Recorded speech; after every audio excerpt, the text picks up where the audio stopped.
નમસ્કાર, જય ભારત. આજે મારે તમને સમાચાર નથી આપવા. આજે મારે તમને પાણીની કિંમત સમજાવવી છે. અમારી બાજુમાં એક ગ્લાસ તમને દેખાય છે. આ એક ગ્લાસમાં જેટલું પાણી છે તેની કિંમત શું છે તે આજે મારે તમને એક ખબર દ્વારા જણાવવી છે. આ ગ્લાસ એટલા માટે મૂક્યો છે કે જ્યારે મેં પાણી પી લીધું, આરોમાંથી જે આવેલું ચોખ્ખું પાણી હતું તે મેં પી લીધું અને ત્યારબાદ થોડું વધ્યું તો જનરલી રીતે હું ફેંકી દેતો હોઉં છું કે બસ મારી જરૂરિયાત એટલી છે ને થોડું ગ્લાસમાં વધારે પાણી છે તો એ ફેંકી દેતો હોઉં છું. પણ જ્યારથી આજથી આ સમાચાર જોયા ત્યારથી એક નિયમ રાખ્યો છે કે આ જે બચેલું પાણી હશે તેને હું રાખી મૂકીશ. મને જ્યારે પાછી તરસ લાગશે ત્યારે પીશ, અથવા તો પછી જ્યારે જે પાણી છે તેને વેડફવું નહીં. ટૂંકમાં તો આવું એટલા માટે કહી રહ્યો છું કારણ કે વલસાડના ધરમપુરમાં આવેલું ગામ છે. ત્યાં એક ગામમાં જ્યાં બહેનો જે છે તે કઈ રીતે પાણી માટે વલખા મારી રહી છે, આ વિકાસની ગુલબાંગો વચ્ચે, તે આજે મારે તમને બતાડવું છે. તમારી સામે અત્યારે આ ફૂલ સ્ક્રીનમાં દ્રશ્યો આપતા હશે કે જ્યાં નિસરણી લઈને પગથિયા લઈને તેઓ કૂવામાં ઉતરી રહી છે આ બહેનો, અને ત્યારબાદ તેઓ પાણી માટે હજી નીચે ઉતરે છે. અને તમે જોશો કે આ પાણી જે દેખાઈ રહ્યું છે તે પાણીની અંદર લીલ બાજેલી છે. ને આવું ગુજરાતના ગામડામાં ઘણી બધી બહેનો માટે આ નવાઈની વાત નહીં હોય, પણ આપણા શહેરોમાં રહેતા અને આરોનું પાણી પીતા લોકો માટે આ નવાઈની બાબત હશે કે આ રીતનું પાણી પીવું તો કેમ. પણ આ ગામના લોકો રોજ આવી રીતે પાણી પીવે છે ને પોતાના ઢોર અને ઢાખરોને પણ પાણી પીવડાવે છે. અને આ રીતે જીવના જોખમે ગામમાં જે 150 લોકો રહે છે તે 150 પરિવારની જે મહિલાઓ છે તે તમામ મહિલાઓ આવી રીતે ચાર પાંચ મહિલાઓ આવી રીતે કૂવાની અંદર ઉતરે છે અને કૂવાની અંદર આવી રીતે એકબીજાનો હાથ પકડીને નીચે ઉતરે છે અને જીવના જોખમે પાણી ભરે છે. આ ખાબોચિયા જેવડા દેખાતા આ કૂવાની અંદર કેટલું પાણી આવશે ને તેમના બેડલામાં કેટલું પાણી સમાશે એ વિચારવાનું તમારે છે.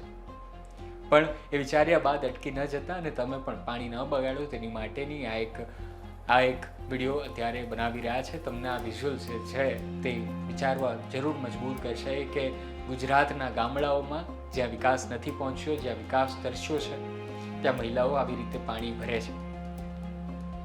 હવે આપણે સાંભળીએ, સ્થાનિકો પાસેથી પણ સાંભળીશું કે સ્થાનિકો આ બાબતે શું કહેવા માંગે છે.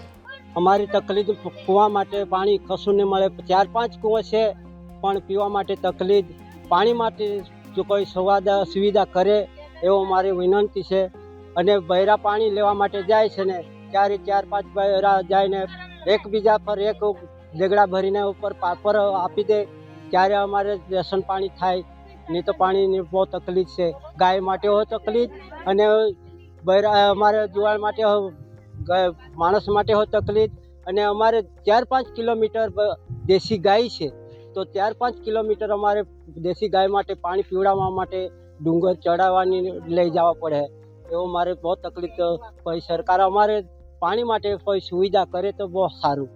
આ વિડીયો કદાચ પેલા સ્થાનિકો સુધી નહીં પહોંચે કારણ કે ત્યાં ઇન્ટરનેટની પણ એટલી સુવિધા નહીં હશે, પરંતુ સરકાર સુધી પહોંચાડવાનું કામ આપણું છે. સરકાર એવું નથી કે ત્યાં કામ નથી કર્યું. ત્યાં કૂવાઓ ખોદાવવામાં આવ્યા છે, ત્યાં મરમ્મત પણ કરવામાં આવી છે. કૂવાઓ જે છે ત્યાં ડંકી પણ તમને દેખાતી હશે. પણ દર ઉનાળો જ્યારે આકરો થાય છે ત્યારે તે સ્થાનિકોને જે આ ડાંગના વિસ્તારમાં, ધરમપુરના વિસ્તારમાં આવી તકલીફો જોવા મળતી હોય છે. આ જ ડાંગ અને ધરમપુરનો વિસ્તાર જ્યારે વરસાદ આવશે ત્યારે પોતાનું સોળે કળાએ ખીલી ઉઠશે.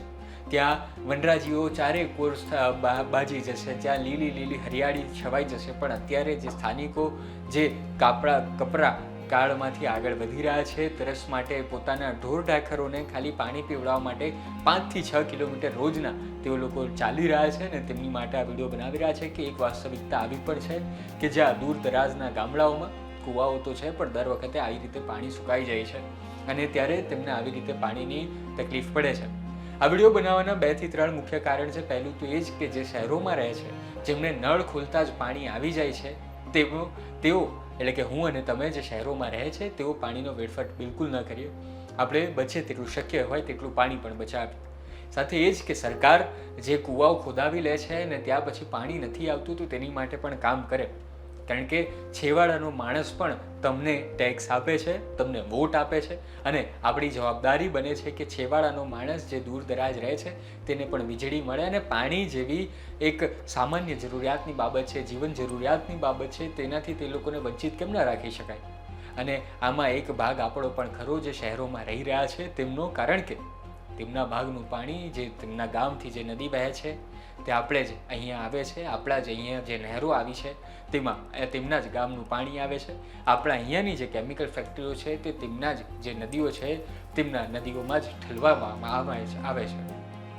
ટૂંકમાં એટલું જ કે એક વિકાસની હકીકત આ પણ છે, વિકાસની વાસ્તવિકતા આ પણ છે કે જ્યાં પાણી માટે બહેનો આવી રીતે પોતે કૂવાઓમાં ઉતરી રહી છે અને જીવના જોખમે પાણી ભરી રહી છે, ને આવું ગંદુ પાણી, માટીવાળું, લીલવાળું અને જીવજંતુઓવાળું પાણી જે છે તે પી રહી છે, પોતાના ઢોર ઢાંખરોને પણ પીવડાવી રહી છે, ને સરકાર સામે ફક્ત વિનંતી કરી રહી છે કે બને તો અમારા કૂવા જે છે તેને મરમ્મત કરાવી આપો અથવા તો પાણીની બીજી સુવિધાઓ કરાવી આપો.